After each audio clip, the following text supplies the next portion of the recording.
Capítulo 1. Fantasía en peligro. A sus agujeros, nidos y madrigueras se dirigían todos los animales del bosque de Hall. Era medianoche, y en las copas de los viejísimos y gigantescos árboles rugía un viento tempestuoso. Los troncos, gruesos como torres, rechinaban y gemían. De pronto, un resplandor suave cruzó en zigzag por el bosque, se quedó temblando aquí o allá, levantó el vuelo, se posó en una rama y se apresuró a continuar. Era una esfera luminosa, aproximadamente del tamaño de una pelota, que daba grandes saltos, rebotaba de vez en cuando en el suelo y volvía a flotar en el aire. Pero no era una pelota. Era un fuego fatuo, y se había extraviado. Un fuego fatuo infatuado, lo que resulta bastante raro, incluso en fantasía. Normalmente son los fuegos fatuos los que hacen que otros se infatúen.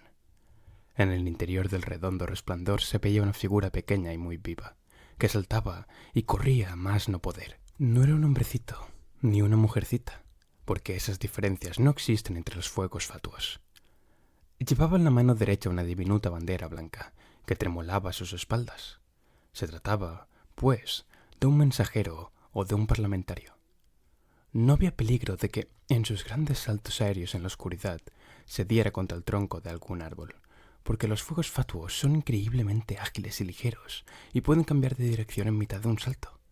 A eso se debía su ruta en zigzag, porque, en general, se movía siempre en una dirección determinada, hasta que llegó a un saliente rocoso y retrocedió asustado.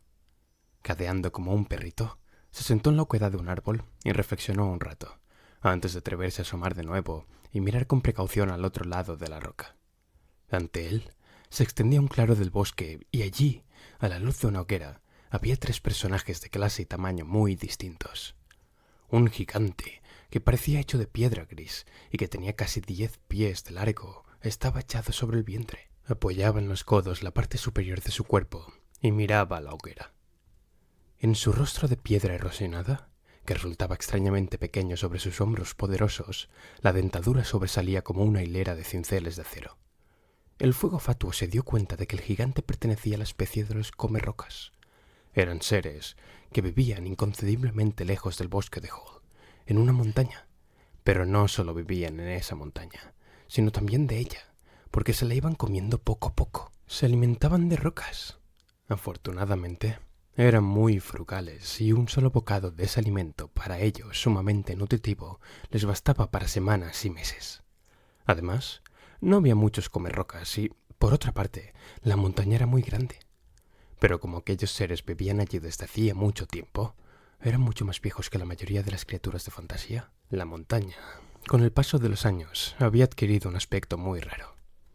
Parecía un gigantesco queso de mental lleno de agujeros y cavernas. Sin duda por eso la llamaban la montaña de los túneles. Pero los comerrocas no solo se alimentaban de piedra, sino que hacían de ella todo lo que necesitaban: muebles, sombreros, zapatos, herramientas, hasta relojes de cuco. Y por eso no resultaba muy sorprendente que aquel comerrocas tuviera detrás una especie de bicicleta totalmente hecha del material citado, con 2 ruedas que asemejaban robustas piedras de molino. En conjunto, la bicicleta parecía una pisonadora con pedales. El segundo personaje, que se sentaba a la derecha de la hoguera, era un pequeño silfo nocturno. Como mucho, era 2 veces mayor que el fuego fatuo y parecía una oruga negra como la pez, cubierta de piel, que se hubiera puesto de pie. Gesticulaba vivamente al hablar, con sus 2 diminutas manitas de color rosa, y allí donde, bajo unos pelos negros y revueltos, debía de tener la cara, ardían 2 grandes ojos, redondos como lunas. Silfos nocturnos, de las formas y los tamaños más variados, había en fantasía por todas partes y, por eso, no se podía saber a primera vista si aquel había llegado de cerca o de lejos. De todos modos, parecía estar también de viaje, porque la montura habitual de los silfos nocturnos, un gran murciélago, colgaba boca abajo, envuelta en sus alas como un paraguas cerrado, de una rama situada detrás de él. Al tercer personaje del lado izquierdo de la hoguera solo lo descubrió el fuego fatuo al cabo de un rato, porque era tan pequeño que, desde aquella distancia, solo podía verse con dificultad. Pertenecía a la especie de los diminutenses, y era un tipejo muy fino, con un trajecito de colores y un sombrero de copa rojo en la cabeza. Sobre los diminutenses el fuego fatuo no sabía casi nada, Solo una vez había oído decir que ese pueblo construía ciudades enteras en las ramas de los árboles, en las que las casitas estaban unidas entre sí por escalerillas, escalas de cuerda y toboganes. Sin embargo, esas gentes vivían en una parte totalmente distinta del reino, sin fronteras de fantasía. Más lejos, mucho más lejos aún que los comerrocas. Por eso, era tanto más extraño que la cabalgadura que aquel diminutense tenía a su lado fuera precisamente un caracol. Estaba detrás de él. Sobre su concha de color rosa brillaba una sillita de montar plateada, y también el bocado y las riendas que sujetaban sus cuernos brillaban como hilos de plata. El fuego fatuo se maravilló de que aquellos seres tan diversos se sentasen juntos armoniosamente, porque por lo común, en fantasía, no todas las especies vivían en paz y armonía. A menudo había luchas y guerras. Existían también rivalidades de siglos entre determinadas especies, y además no solo había criaturas buenas y honradas, sino también rapaces, perversas y crueles. El propio fuego fatuo pertenecía a una familia a la que podían ponerse reparos en materia de credibilidad y fiabilidad.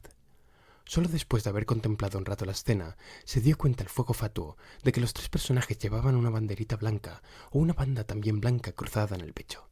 Así pues, eran igualmente mensajeros o parlamentarios, y eso explicaba, desde luego, que se comportasen de manera tan pacífica. ¿No estarían de viaje, a fin de cuentas, por las mismas razones que el fuego fatuo? Lo que hablaban no se podía entender desde lejos, a causa del rugiente viento que sacudía las copas de los árboles. Pero, como se respetaban mutuamente en calidad de mensajeros, quizá reconocerían también como tal al fuego fatuo y no le harían nada. Y, al fin y al cabo, tenía que preguntar a alguien el camino. Sería difícil que se presentara una oportunidad mejor en pleno bosque y en plena noche. Así pues, se decidió. Salió de su escondite agitando la banderita blanca y se quedó temblando en el aire. El comerrocas, que tenía el rostro vuelto en su dirección, fue el primero que lo vio. «Hay muchísimo tráfico esta noche», dijo con voz rechinante. «Ahí llega otro». Un fuego fatuo», cuchicheó el silfo nocturno, y sus ojos de luna se encendieron. Me alegro. El diminutense se puso en pie, dio unos pasitos hacia el recién llegado y corrigió. Si no me equivoco, ¿usted está aquí también en calidad de mensajero? Sí, dijo el fuego fatuo. El diminutense se quitó el rojo sombrero de copa, hizo una pequeña reverencia y trinó. En tal caso, acérquese, por favor. También nosotros somos mensajeros. Siéntese. Y, con un gesto de invitación, señaló con el sombrerito el sitio libre que quedaba junto a la hoguera. Muchas gracias, dijo el fuego fatuo acercándose más, tímidamente. Perdonen la libertad. Permítanme que me presente. Me llamo Blap. Encantado, respondió el diminutense. Yo me llamo Ukuk. El silfo nocturno se inclinó sin levantarse. Mi nombre es Butch Boson. Mucho gusto en conocerlo, rechinó el comerrocas. Yo soy Pierre Ratchthark. Los tres miraron al fuego fatuo, que desvió la mirada nervioso. A estos les resulta muy desagradable que los miren descaradamente. ¿No quiere sentarse, amigo Blap? preguntó el diminutense. La verdad es que tengo mucha prisa, respondió el fuego fatuo. Y solo quería preguntarles cómo llegar desde aquí a la Torre de Marfil. Dijo el silfo nocturno. ¿Quieres ver a la emperatriz infantil? Exacto, dijo el fuego fatuo. Tengo un mensaje muy importante que transmitirle. ¿Qué mensaje? rechinó el comerrocas. Bueno, el fuego fatuo cambió el peso de su cuerpo de una pierna a otra. Es un mensaje secreto. Los tres tenemos la misma misión que tú. Respondió Busk Bosol, el silfo nocturno. Estamos entre colegas. Es posible que incluso llevemos el mismo mensaje, opinó Ukuk, el diminutense. Siéntate y cuéntanos, rechinó Pierre Ratchthark. El fuego fatuo se instaló en el sitio libre. Mi patria, comenzó a decir después de reflexionar un poco, se encuentra bastante lejos de aquí. No sé si alguno de los presentes la conoce. Se llama Podrepántano. Suspiró encantado el silfo nocturno. Un lugar maravilloso. El fuego fatuo sonrió débilmente. ¿Verdad que sí? ¿Y qué más? rechinó Pierre Ratchthark. ¿Por qué estás aquí, Blap? En Podrepántano, nuestro país, siguió diciendo entrecortadamente el fuego fatuo. Ha ocurrido algo incomprensible. Es decir, está ocurriendo aún. Es difícil describirlo. Empezó por... Bueno, al este de nuestro país hay un lago. O, mejor dicho, había. Llamado Cálido Caldo. Y todo empezó porque, un día, el lago de Cálido Caldo no estaba ya allí. Simplemente había desaparecido. ¿Comprendéis? ¿Quiere usted decir, preguntó Ukuk, que se secó? No, repuso el fuego fatuo. En tal caso habría ahora allí un lago seco. Pero no es así. Donde estaba el lago no hay nada. Simplemente nada. ¿Comprendéis? ¿Un agujero? Gruñó el comerrocas. No, tampoco un agujero. El fuego fatuo parecía cada vez más desamparado. Un agujero es algo y allí no hay nada. Los otros 3 mensajeros intercambiaron miradas. ¿Qué aspecto tiene esa nada? Preguntó el silfo nocturno. Eso es precisamente lo que es tan difícil de describir, aseguró el fuego fatuo con tristeza. En realidad no se parece a nada. Es como... Bueno, no hay palabras para describirlo. Como si uno se quedara ciego al mirar ese lugar, ¿no? Se le ocurrió al diminutense. El fuego fatuo lo contempló con la boca abierta. Eso es exactamente, exclamó. Pero, ¿de dónde? Quiero decir, ¿cómo? ¿O es que también conocéis ese...?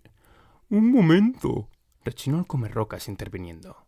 ¿Eso ha ocurrido en un solo lugar? Al principio sí, explicó el fuego fatuo.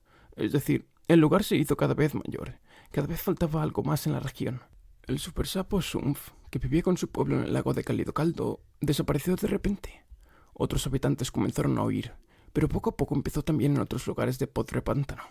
A veces era al principio muy pequeño, una cosa de nada, del tamaño de un huevo de gallineta, pero esos lugares se ensanchaban. Si alguien, por descuido, ponía el pie en ellos, el pie o la mano, o lo que hubiese entrado allí desapareció también. Por lo demás, no es doloroso. Lo único que pasa es que, al que sea, le falta de pronto un pedazo. Algunos hasta se han tirado dentro intencionadamente al ver que la nada se les acercaba demasiado. Tiene una fuerza de atracción irresistible que se hace tanto más intensa cuanto mayor es el lugar. Ninguno de nosotros podía explicarse qué era esa cosa horrible, de dónde venía, ni qué se podía hacer contra ella. Y, como por sí sola no desaparecía, sino que se extendía cada vez más, finalmente se decidió enviar un mensajero a la emperatriz infantil para pedirle consejo y ayuda. Y ese mensajero soy yo. Los otros 3 miraban ante sí en silencio. Se oyó decir al cabo de un rato la voz lastimera del silfo nocturno. Allí de donde yo vengo ocurre exactamente lo mismo. Yo estoy aquí con la misma misión. El diminutense volvió el rostro hacia el fuego fatuo. Cada uno de nosotros, corrigió, viene de un país distinto de fantasía. Nos hemos encontrado aquí por pura casualidad, pero todos traemos el mismo mensaje para la emperatriz infantil. Lo que quiere decir, gimió el comerrocas, es que fantasía entera está en peligro. El fuego fatuo los miró uno tras otro, con un susto de muerte. Entonces, exclamó poniéndose en pie de un salto, no hay un segundo que perder. De todas formas, íbamos a marcharnos ya, explicó el diminutense. Solo habíamos hecho un alto a causa de la impenetrable oscuridad de este bosque de Hall. Pero ahora está con nosotros, Blap. ¿Podrá iluminarnos? Imposible, exclamó el fuego fatuo. No puedo esperar a alguien que monta en un caracol. Pero si es un caracol de carreras, dijo el diminutense un tanto molesto. Y además, cuchicheó el silfo nocturno. Si no, no tendríamos la dirección. ¿Con quién estáis hablando? Gruñó el comerrocas, porque la verdad era que el fuego fatuo no había oído ya las últimas palabras de los otros mensajeros, sino que se alejaba por el bosque a grandes saltos. Bueno, dijo Ukuk, el diminutense, echándose el sombrero de copa rojo hacia atrás. Como alumbrado de carretera, un fuego fatuo quizá no hubiera sido de todas formas lo adecuado. Al mismo tiempo, saltó a la silla de su caracol de carreras. También yo, declaró el silfo nocturno llamando con un suave a su murciélago. Preferiría que cada uno viajara por su cuenta. Al fin y al cabo, voy por el aire. Y ¡zas! Desapareció. El comerrocas apagó la hoguera golpeándola simplemente unas cuantas veces con la palma de la mano. También yo lo prefiero. Se lo oyó rechinar en la oscuridad. Así no tendré que preocuparme de no aplastar cualquier cosa diminuta. Y se lo oyó penetrar en el bosquecillo sobre su potente bicicleta, con toda clase de crujidos y chasquidos. De vez en cuando chocaba sordamente contra algún gigante arbóreo y se le oía rechinar y gruñir. Poco a poco, el estrépito se alejó en la oscuridad. Ukuk, el diminutense, se quedó solo. Cogió las riendas de hilo de plata y dijo: Bueno, veremos quién llega antes. Vamos, viejo, vamos. Y chasqueó la lengua. Y luego no se oyó nada más que el viento tempestuoso que rugía en las copas de los árboles del bosque de Hall. El reloj de la torre próxima dio las 9. Solo de mala gana volvieron a la realidad los pensamientos de Bastian. Le alegraba que la historia interminable no tuviera nada que ver con esa realidad. No le gustaban los libros en que, con mal humor y de forma vinagrada, se contaban acontecimientos totalmente corrientes de la vida totalmente corriente de personas totalmente corrientes. De eso había ya bastante en la realidad, y ¿por qué había que leer además sobre ello? Por otra parte, le daba 100 patadas cuando se daba cuenta de que lo querían convencer de algo. Y en esa clase de libros, más o menos claramente, siempre lo querían convencer a uno de algo. Bastian prefería los libros apasionantes, o divertidos, o que hacían soñar. Libros en los que personajes inventados vivían aventuras fabulosas y en los que uno podía imaginárselo todo. Porque eso sabía hacerlo. Quizá fuera lo único que de verdad sabía hacer. Imaginarse algo tan claramente que casi podía verlo y oírlo. Cuando se contaba a sí mismo sus historias, a menudo olvidaba todo lo que le rodeaba y se despertaba solo al final, como de un sueño. Y aquel libro era exactamente de la misma clase que sus propias historias. Al leerlo, no solo había oído el rechinar de los gruesos troncos y el rugido del viento en las copas de los árboles, sino también las distintas voces de los 4 extraños mensajeros, y hasta se había imaginado percibir el olor del musgo y del sueño del bosque.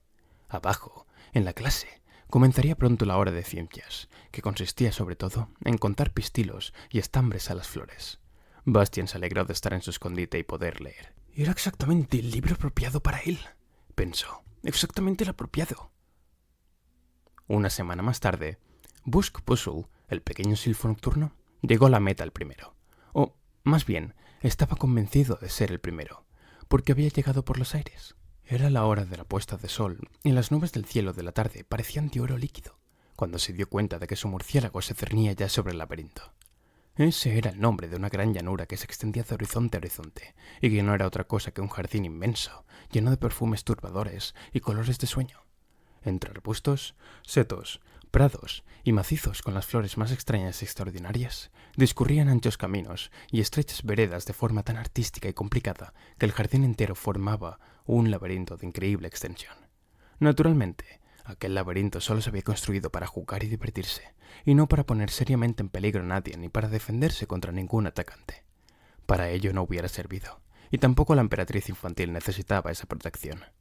En todo el reino sin fronteras de fantasía no había nadie de quien tuviera que guardarse. Eso se debía a algo que pronto sabremos. Mientras el pequeño silfo nocturno planeaba con su murciélago, sin hacer ruido alguno, sobre aquel laberinto de flores, pudo observar toda clase de extraños animales. En un pequeño claro, entre lilas y lluvias de oro, jugaba una manada de jóvenes unicornios, al sol crepuscular, y una vez hasta le pareció haber visto, bajo una gigantesca campánula azul, a la famosa ave fénix en su nido. Pero no estaba totalmente seguro. Y tampoco quiso volver para comprobarlo, a fin de no perder tiempo, porque ahora aparecía ya ante él, en medio del laberinto y reluciendo en forma maravillosa, la Torre de Marfil, el corazón de fantasía y la residencia de la emperatriz infantil. La palabra torre podría dar quizá a alguien que no haya visto nunca el lugar una falsa impresión, como si se tratase de la torre de una iglesia o de un castillo. La Torre de Marfil era tan grande como una ciudad. Desde lejos parecía un Picacho alto y puntiagudo, retorcido sobre sí mismo como una concha de caracol, y cuyo punto más alto llegaba a las nubes. Solo al acercarse se veía que aquel inmenso pilón de azúcar se componía de innumerables torres, torreones, cúpulas, tejados, miradores, terrazas, arcos, escaleras y balaustradas que se entrecruzaban y entrelazaban. Todo era de marfil más blanco de fantasía, y cada detalle estaba tan soberbiamente tallado que se hubiera podido tomar por el más fino encaje. En todos aquellos edificios vivía la corte que rodeaba a la emperatriz infantil.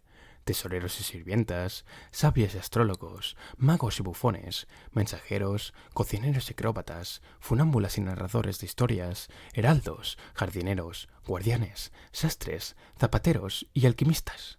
Y arriba del todo, en la punta más alta de la majestuosa torre, vivía la emperatriz infantil, en un pabellón que tenía la forma de un capullo de magnolia. Algunas noches, cuando la luna llena brillaba en el cielo estrellado de forma especialmente grandiosa, las hojas de marfil se abrían convirtiéndose en una espléndida flor en cuyo centro estaba la emperatriz infantil. El pequeño silfo nocturno aterrizó con su murciélago en una de las terrazas bajas, donde estaban los caballerizas. Al parecer, alguien debía de haber anunciado su llegada, porque lo esperaban ya 5 cuidadores imperiales de animales, que lo ayudaron a bajar de la silla. se inclinaron ante él y luego, en silencio, le ofrecieron la libación ceremonial de bienvenida. Bushbushul probó apenas del vaso de marfil para guardar las formas y luego lo devolvió. Cada uno de los cuidadores bebió igualmente un trago, y luego todos se inclinaron de nuevo y llevaron al murciélago a los establos. Todo se desarrolló en silencio. Cuando el murciélago llegó al lugar que le estaba destinado, no tocó la bebida ni la comida, sino que se enrolló enseguida sobre sí mismo, se colgó de su gancho cabeza abajo y cayó en un profundo sueño de agotamiento. Lo que había exigido de él el pequeño silfo nocturno había sido un poco excesivo. Los cuidadores lo dejaron en paz y se marcharon de puntillas. En aquel establo, por cierto, había muchas cabalgaduras. Un elefante rosa y uno azul. Un gigantesco grifo, cuya parte superior parecía de águila y la inferior de león. Un caballo blanco alado, cuyo nombre fue conocido en otro tiempo fuera de fantasía, pero ahora se había olvidado. Algunos perros voladores, otros murciélagos también, y hasta libélulas y mariposas para jinetes especialmente pequeños. En otros establos había además otras cabalgaduras que no volaban, sino que corrían, reptaban, saltaban o nadaban. En cada una de ellas tenía cuidadores especiales para su servicio y aseo. Lo normal hubiera sido que se oyera una considerable confusión de voces, bramidos, chillidos, silbidos, gorjeos, cantos de rana y graznidos, pero reinaba un silencio total. El pequeño silfo nocturno estaba aún en el sitio en el que el cuidador lo había dejado. De repente se sintió abatido y desanimado, sin saber muy bien por qué, pero también él estaba agotado por el largo y larguísimo viaje, y ni siquiera el hecho de haber sido el primero lo animaba. Hola, oyó decir de pronto una vocecita gorjeante. ¿No es nuestro amigo Bushbushul? ¡Qué bien que haya llegado usted por fin! El silfo nocturno miró a su alrededor y sus ojos de luna se encendieron porque en una balaustrada, apoyado negligentemente contra un tiesto de flores, estaba Ukuk, el diminutense, agitando su rojo sombrero de copa. Dijo el sombrero nocturno desconcertado, y, al cabo de un rato, repitió otra vez. Simplemente no se le ocurría nada más inteligente. Los otros dos, explicó el diminutense, no han llegado aún. Yo estoy aquí desde ayer por la mañana. ¿Cómo? ¿Es posible? Preguntó el silfo nocturno. Bueno, dijo el diminutense, sonriendo con un poco de condescendencia. Ya se lo dije. Tengo un caracol de carreros. El silfo nocturno se rascó con su manita rosa la negra maraña de piel de la cabeza. Tengo que ver enseguida a la emperatriz infantil, dijo lloriqueando. El diminutense lo miró pensativo. Dijo. Bueno, yo solicité audiencia ya ayer. ¿Audiencia? Preguntó el silfo nocturno. ¿No se la puede ver enseguida? Me temo que no, gorjeó el diminutense. Hay que esperar mucho. Hay, como diría, una enorme afluencia de mensajeros. Gimió el silfo nocturno. ¿Por qué? Lo mejor, trinó el diminutense, es que lo vea usted por sí mismo. Venga, amigo Bushbushul, venga. Los dos se pusieron en camino. La calle principal que ascendía por la Torre de Marfil en una espiral cada vez más estrecha estaba llena de una densa multitud de extraños personajes. Gigantescos genies, ataviados con turbantes, diminutos duendes, trolls de 3 cabezas, enanos barbudos, hadas luminosas, faunos de pies de cabra, mujercitas salvajes con piel de vellón dorado, resplandecientes espíritus de las nieves y otros seres innumerables subían y bajaban por la calle. Formaban grupos hablando en voz baja o se acurrucaban mudos en el suelo, mirando ante sí melancólicamente. Cuando Bushbushul los vio, se quedó inmóvil. Dijo. ¿Qué pasa aquí? ¿Qué hacen aquí todos esos? Son mensajeros, le explicó Ukuk en voz baja. Mensajeros de todas las regiones de fantasía, y todos traen el mismo mensaje que nosotros. He hablado ya con muchos de ellos. Al parecer, en todas partes ha surgido el mismo peligro. El silfo nocturno dejó escapar un largo suspiro quejumbroso. ¿No se sabe qué es y de dónde viene? Preguntó. Me temo que no. Nadie puede explicárselo. ¿Y la emperatriz infantil? La emperatriz infantil, dijo el diminutense en voz baja, está enferma. Muy enferma. Quizás sea esa la causa de la incomprensible desgracia que se ha batido sobre fantasía. Pero hasta ahora ninguno de los muchos médicos que están reunidos en el recinto del palacio, allá arriba, en el pabellón de la Magnolia, ha podido averiguar por qué está enferma y qué se puede hacer para curarla. Nadie conoce el remedio. Eso, dijo el silfo nocturno sordamente, es una catástrofe. Sí, respondió el diminutense. Eso es lo que es. Dadas las circunstancias, Bushbushul renunció de momento a solicitar audiencia de la emperatriz infantil. 2 días después, por cierto, llegó también Bloop, el fuego fatuo, que naturalmente se había equivocado de dirección y había dado un enorme rodeo. Y finalmente, otros 3 días más tarde, llegó el comerrocas Pierre Ratzark. Vino a pie, apisonando el suelo, porque en un repentino ataque de hambre furiosa se había comido su bicicleta de piedra, por decirlo así, como provisión de boca. Durante el largo tiempo de espera, los 4 desiguales mensajeros se hicieron muy amigos, y también luego siguieron juntos. Pero esa es otra historia, y debe ser contada en otra ocasión.